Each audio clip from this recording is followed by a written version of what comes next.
I am Rizwangul NurMuhammad. I am a daughter, I'm a sister, I'm a mother, and importantly, I am a member of Uyghur diaspora community.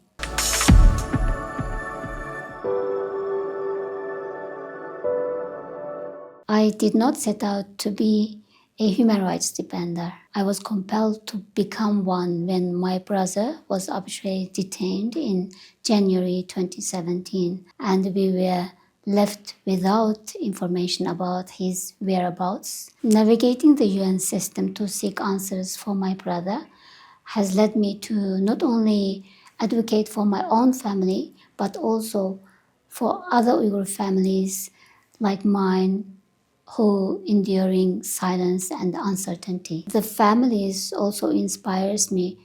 The families that has been persistent and quietly but courageously, often without support or visibility. So their determination always reminds me that speaking up is not only an act of resistance, but it is also an act of care and love for our kinship.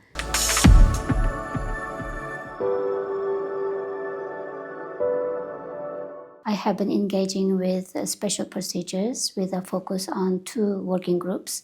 One is working group on arbitrary detention, and the other one is a working group on enforced or involuntary disappearances. The WGAD's opinion is a very important acknowledgement of the injustice that Uyghur families are facing, and it also provides a sense of acknowledgement and legitimacy. UN mechanism operates within limitations, which I understand, while they can issue well-grounded findings, recommendations, communications. They eventually rely on the state cooperation for implementation. I am grateful for what they have been able to do, but I need to acknowledge the gap between UN findings and the real change on the ground.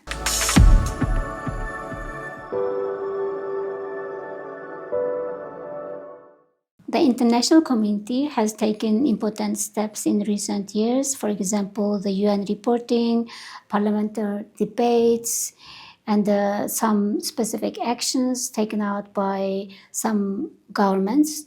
And these actions matter. However, from the perspective of families like mine who have been impacted, there is still a huge gap between statements of concern and tangible action and protection.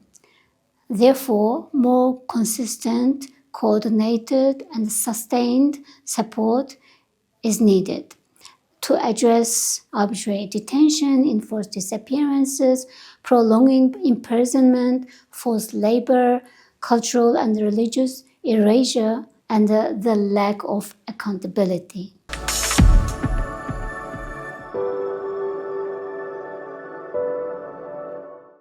Like many other Uyghur advocates and human rights defenders, I do receive pressure, intimidation, and I do experience the emotional toll of knowing that speaking up has consequences not only for myself, but for our loved ones. While I try to remain cautious in describing specifics, the atmosphere of fear and surveillance is real.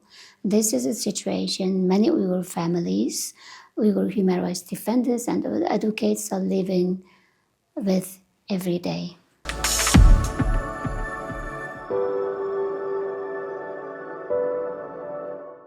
From the government of China, I ask clarity, due process, and compassion for the families who simply would like to know whereabouts of their family members and would like to know their well-being and would like to be reunited and break bread together. Vatandagi Uyghur qarindoshlarimiz, biz sizlarni yaxshi ko'ramiz, sizlarni aslaymiz. Yaxshi turinglar. Muhojiratga qarindoshlar, bir-birimizning qadrini qilaylik, chidashlik bo'laylik, g'ayratlik bo'laylik, birlikda ilgarilaylik. Yaxshi tilaklar hammamizga yor bo'lsin.